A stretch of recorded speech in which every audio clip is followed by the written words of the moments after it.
कह रहे हैं मेरी पहुंच कैसे हो सकती है। जहां नवनिभृत निकुंज में हमारी महारानी जो विराजमान हैं, जिनके श्री चरण को अपने कर कमल में लिए हुए महावर रचना अखिल कोटि ब्रह्मांड नायक परात्परीश भगवान श्री कृष्ण कर रहे हैं, जिनकी बेणी स्वयं अपने कर कमल से लालजू महाराज प्रभु बांध रहे हैं, वहां मेरी पहुंच कैसे हो सकती है। जहां दिव्य श्री ललिताजू, विशाखाजू, चंपक लताजू, चित्राजू, तुंग विद्याजू, इंद्रलेखाजू, रंग देवीजू, श्री सुदेवीजू और समस्त सहचरियां आठों पहर भाव में डूबी हुई श्री स्वामिनी जी को दुलार करती रहती हैं, जहां की महिमा वेद भी नहीं जानता।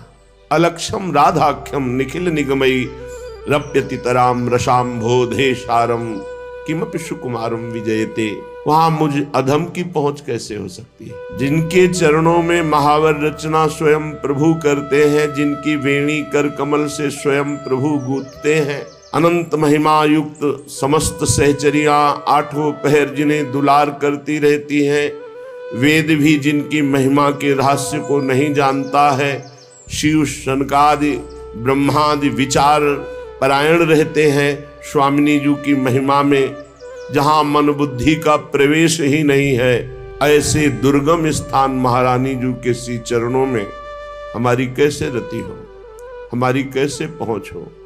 बस एक ही उपाय दिखाई देता है, एकमात्र किशोरी जी की कृपा से ही किशोरी जी के पास पहुंचा जा सकता है।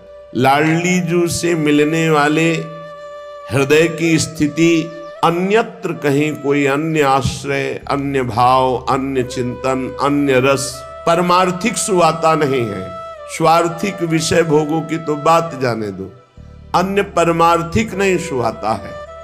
श्रीपाद प्रबोधानंद जी महाराज कह रहे हैं, प्यारी जू प्यारे जू की जिसके ऊपर कृपा होती है, वो न लोक रीति को, न वेद रीति को, न स्वा प्रिय, न कोई अपना प्रिय है और न कोई पराया है, अर्थात किसी से कोई संबंध नहीं, बस रात दिन राधा राधा राधा और श्यामा जू की सेवा, श्यामा जू का चिंतन, श्यामा जू के लिए तन मन प्राण समर्पित, यही कृपा पात्र का लक्षण है।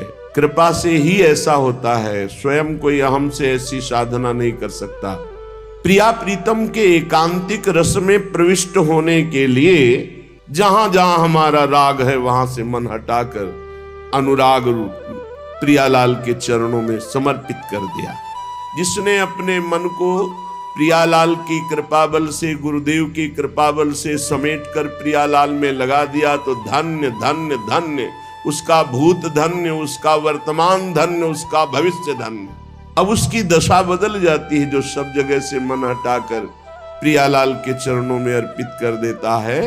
बोले वो श्यामा श्याम के प्रेम में पुलकित अश्रुधारा बहाता हुआ अपना समय व्यतीत करता है। ऐसे विचित्र प्रेम के विकारशील, वर्धनशील प्रतिक्षण प्रेम बढ़ रहा है, ये दिव्य है। ऐसे मैं कब वृंदावन वास करूंगा। कभी अपनी प्रियाजू को रिझाने के लिए नाच रहा हूं, प्रियाजू को रिझाने के लिए, किसी और के लिए देखना भी मन से भी ये दृष्टि नहीं जानी चाहिए कि कोई और देख रहा है, सिर्फ अपने आराध्य देव के लिए।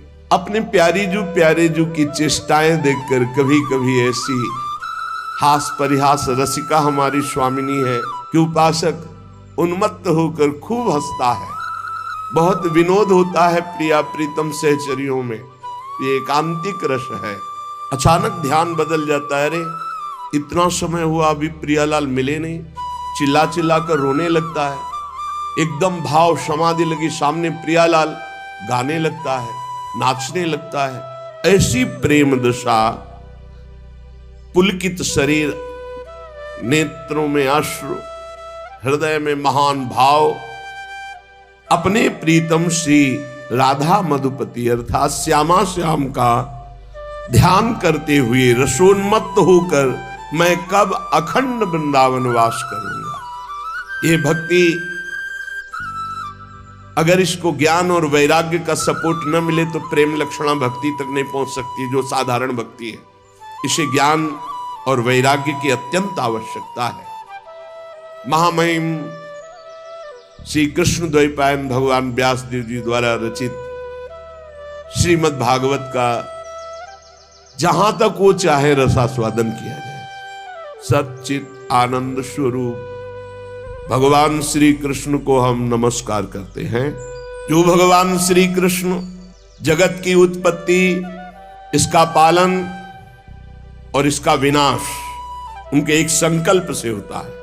आध्यात्मिक आदि दैविक आदि भौतिक तीनों प्रकार के तापों का जो नाश करने वाले हैं, जो सृष्टि का सृजन करते हैं, ब्रह्मा रूप से हरि रूप से पालन करते हैं और भगवान रुद्र रूप से अपने में लय कर लेते हैं, ऐसे सच्चिदानंद स्वरूप भगवान श्री कृष्ण को हम बार बार नमस्कार करते हैं।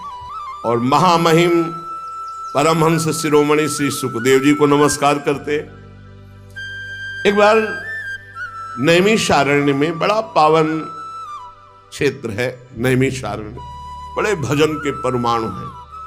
88,000 ऋषि और श्री शौनक जी उनके मुखिया हैं। 88,000 ऋषियों में सब विराजमान हैं और मंचाधीन श्री सूत जी महाराज हैं। तो सूत जी महाराज को 88,000 ऋषि और उनके मुखिया शौनक जी प्रणाम करके नमस्कार करके बोले। शौनक जी ने कहा, सूत जी आपके वचन जब निकलते हैं तो उनसे हमारे अज्ञान अंधकार का नाश होता है। हे सूत जी महाराज, आपके वचन करोड़ों करोड़ों सूर्यों के समान हैं, क्योंकि अज्ञान अंधकार का नाश कर रहे हैं। जब आप भगवान की चर्चा कहते हैं तो हमारे कानों में ऐसा लगता है अमृत रस, जो हम बड़ी बड़ी यज्ञ करके आनंद प्राप्त नहीं कर पाए, और आपके श्रीमुख से भगवत चर्चा सुनकर वो आनंद वर्तमान में मुझे प्राप्त हो रहा है। भक्ति, ज्ञान और वैराग्य से प्राप्त होने वाले महान विवेक की वृद्धि किस प्रकार से होती है, ये हम आपसे पूछते हैं। विवेक ये बहुत समर्थ परमार्थ का शुभट है।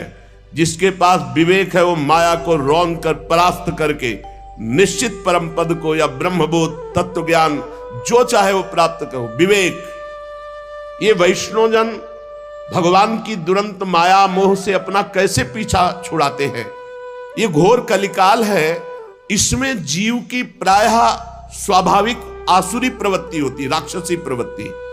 तो क्या उपाय है जिससे माया आसक्त जीव कलिकाल में दैवी संपदा से संपन्न बनकर के भगवत प्राप्ति कर ले? ऐसा कोई उपाय है आपकी दृष्टि में? सूत जी, आप हमें कोई ऐसा शाश्वत साधना बताइए जो सबसे अधिक कम समय में हमारा परम कल्याण कर दे, सबसे अधिक बलशाली और कम समय में हमारा कल्याण कर दे। अगर चिंतामणि मिल जाए तो लौकिक सुख दे सकती है, कल्प वृक्ष मिल जाए तो स्वर्गिक सुख दे सकता है, परंतु अगर गुरु मिल जाए और गुरु प्रसन्न हो जाए तो योगी दुर्लभ नित्य भगवान का परम धाम दे देते हैं। सूत जी ने कहा, शौनकादि ऋषियों, मैं देख रहा हूं कि तुम्हारे हृदय में श्री कृष्ण का बहुत प्रेम है, इसलिए मैं विचार करके तुम्हें संपूर्ण सिद्धांतों का निष्कर्ष सुनाता हूं। ध्यान से सुनो, ये तुम्हारे जन्म और मृत्यु के भय का नाश कर देगा। ध्यान से सुनो। जब जीव के हृदय में भक्ति जागृत होती है, ऐसी भक्ति जिसका प्रतिदिन प्रवाह बढ़े, वो प्रवाह जीव को भगवान श्री कृष्ण के समीप ले जाता है, भक्ति का प्रवाह।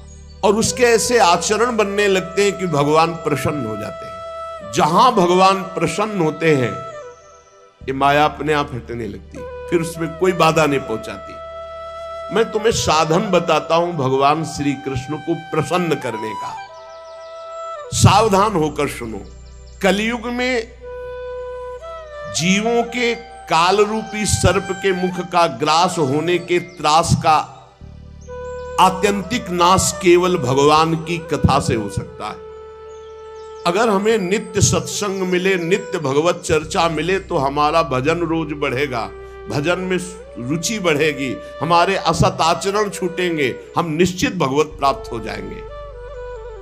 मन की शुद्धि के लिए भगवान की चर्चा से बढ़कर और कोई साधना नहीं। भगवान की चर्चा सुनना बड़ी दुर्लभ विषय। जन्म जन्मांतरों के जब पुण्य एकत्रित होते हैं तब भक्त और भगवान की चर्चा सुनने का सौभाग्य प्राप्त होता है। ये बहुत अमूल्य है भगवान की चर्चा।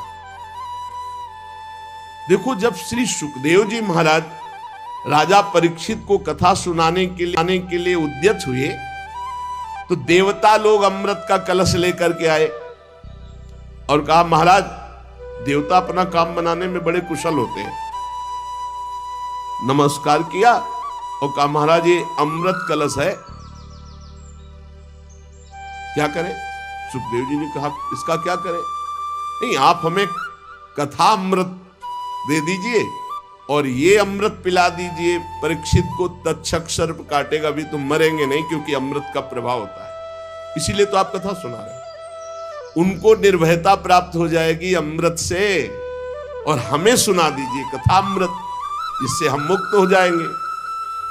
हंस पड़े श्री सुखदेव जी, बड़े चतुर बनते हो। कहां एक कांच और कहां मणि? श्री सुखदेव जी ने हंसी उड़ा दी कि अरे जाओ, तुम ये कलश लेकर जाओ, तुम अधिकारी नहीं हो। दैन्य भाव से, आर्त भाव से अगर मांगते तो कुछ देने की जरूरत नहीं थी, अपने आप कथा सुनने को मिल जाती। लेकिन तुम अदला बदली कि हमें भगवदामृत पिला दो, ये हम देवामृत तुम्हें दे दे। ये कहां कांच और कहां भगवान श्री कृष्ण की चर्चा। तुम भक्त नहीं, तुम अभक्त हो। देखो, पहली हमारी मांग होनी चाहिए भगवत प्राप्ति, पर हर उपासक के मन में होती है आखिरी बात कि भगवत प्राप्ति तो हो ही जाएगी, हम भोग लेते हैं।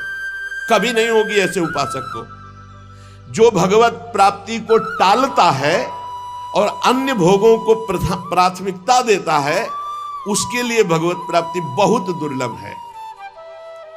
पूर्व काल में श्रीमद् भागवत के श्रवण से राजा परीक्षित को परम पद मिला, यद्यपि सर्प ने काटा था। ब्रह्मा जी को बड़ा आश्चर्य हुआ।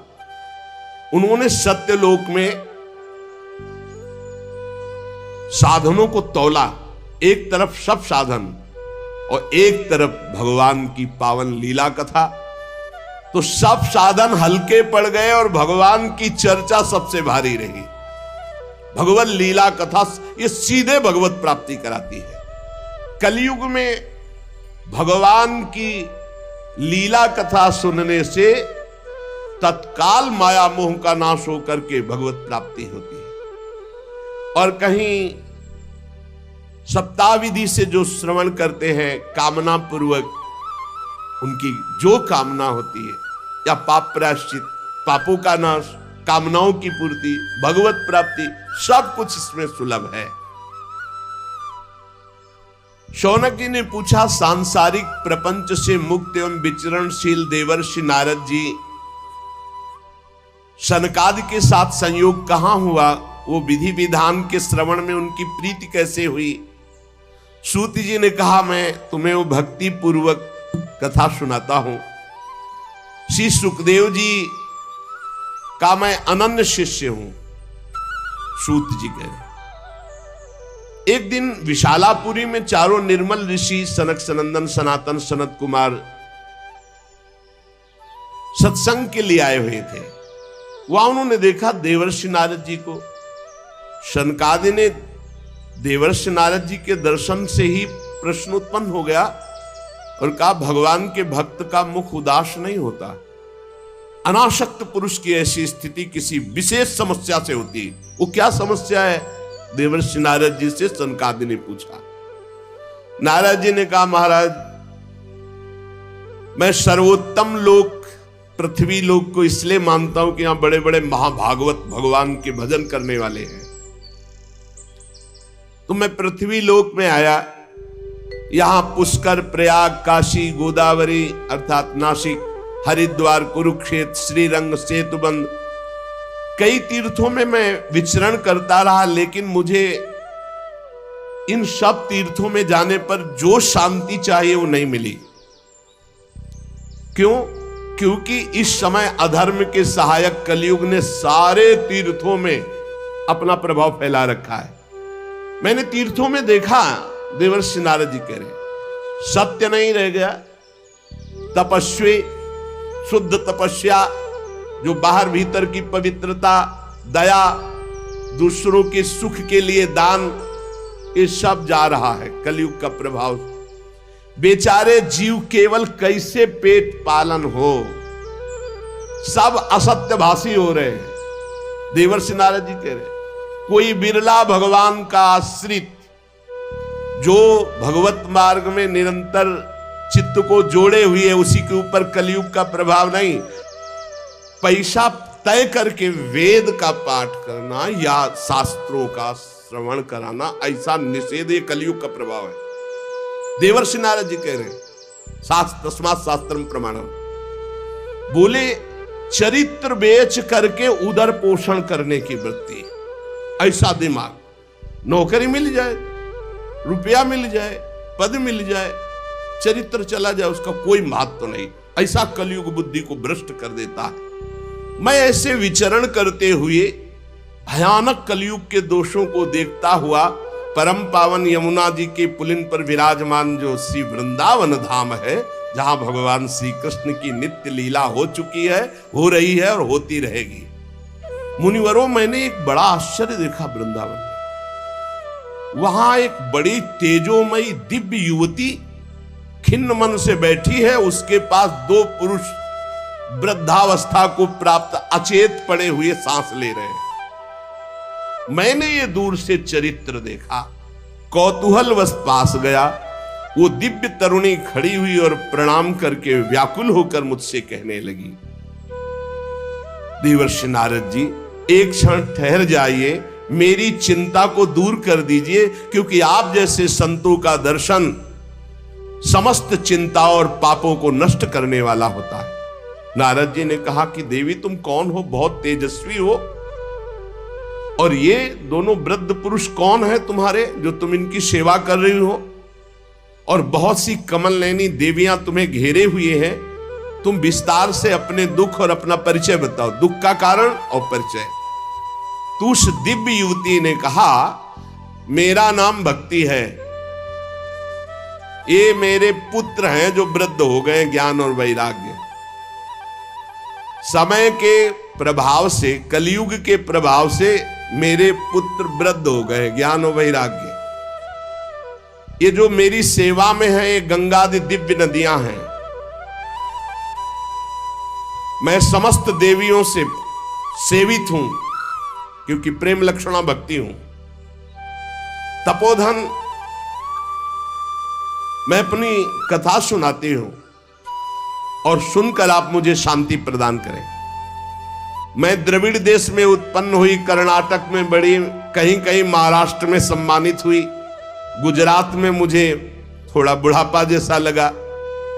घोर कलयुग के प्रभाव से पाखंडियों ने मुझ भक्ति को क्षीण कर दिया है। पाखंड ने, बहुत काल से मैं दुर्बल, निस्तेज, अपने पुत्रों सहित। पर जब मैं वृंदावन आई, तब तो मैं तो सुंदरी स्वरूप नवयुवती हो गई, लेकिन मेरे पुत्र वैसे की वैसे ज्ञान वैराग्य। भक्ति कह रहे, मैं तो तेजस्विनी हो गई वृंदावन में, लेकिन ज्ञान वैराग्य को यहां। अब ये मेरे पुत्र ऐसे वृद्ध पड़े हैं, हम इनको छोड़कर मैं कहीं जा नहीं सकती। हम तीनों एक साथ रहते हैं, ज्ञान वैराग्य भक्ति। फिर ये विपरीतता क्यों? ऐसा होना चाहिए, पुत्र तरुण होना चाहिए, माता बूढ़ी होनी चाहिए। मैं तरुण हूं, मेरे पुत्र ज्ञान वैराग्य बूढ़े हैं। योग निधि, आप इसका कारण बताइए। नारद जी ने कहा, साध्वी, आपके बात करते करते मैंने ज्ञान दृष्टि से सब कुछ देख लिया। तुम्हें विषाद नहीं करना चाहिए, भगवान श्री हरि तुम्हारे अधीन है।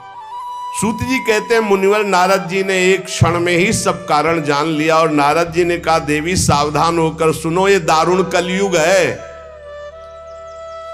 इसी से इस समय सदाचार, योग मार्ग, तपस्या और सब मार्ग, भगवत मार्ग जितने हैं, प्रायः ये गुप्त लुप्त होते जा रहे हैं। इस संसार में वैराग्य और ज्ञान की किसी की जरूरत है नहीं, इसीलिए बूढ़े हो गए तुम्हारे पुत्र। तुम इसलिए जवान यहां हो गए कि वृंदावन है, यहां संयोग से सदैव तुम जवान रहोगी। कभी तुम्हें कोई भी अंग 64 अंगों में भक्ति के कोई भी अंग यहाँ नहीं, क्योंकि संपूर्ण अंगों से परिपूर्ण ये भगवान का धाम है ना। परंतु वृंदावन में भी तुम्हारे पुत्रों को यहाँ कोई पूछने वाला नहीं, ग्राहक नहीं, इसलिए इनका बुढ़ापा नहीं छूट रहा। पर यहाँ आनंद से सो रहे, क्योंकि भगवान का धाम है तो इनको भगवत स्पर्श जनित आनंद की प्राप्ति हो रही, इसलिए शांत सो रहे। भक्ति ने कहा कि सुना था कि राजा परीक्षित ने देखा था कलयुग को, फिर इस पापी को मार क्यों नहीं डाला, रहने क्यों दिया? नारद जी ने कहा, देवी तुमने पूछा है तो प्रेम से सुनो कल्याणी, मैं तुम्हें बताऊंगा, तुम्हारा दुख निश्चित दूर होगा। जिस दिन भगवान श्री कृष्ण इस भूलोक